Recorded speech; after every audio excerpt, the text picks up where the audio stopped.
Meaning of enfranchisement. Enfranchisement.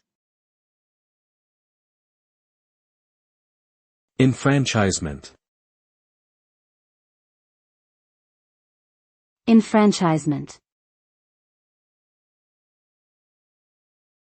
Enfranchisement. Enfranchisement refers to the granting of a right, especially the right to vote, to an individual or group that was previously denied such rights. The result of enfranchisement is often increased political and social participation by those who have been enfranchised, which can lead to greater representation and a more diverse range of voices in decision-making processes. Enfranchisement has historically been a key issue in struggles for civil rights and equality, and has played a crucial role in extending democracy and expanding access to political power.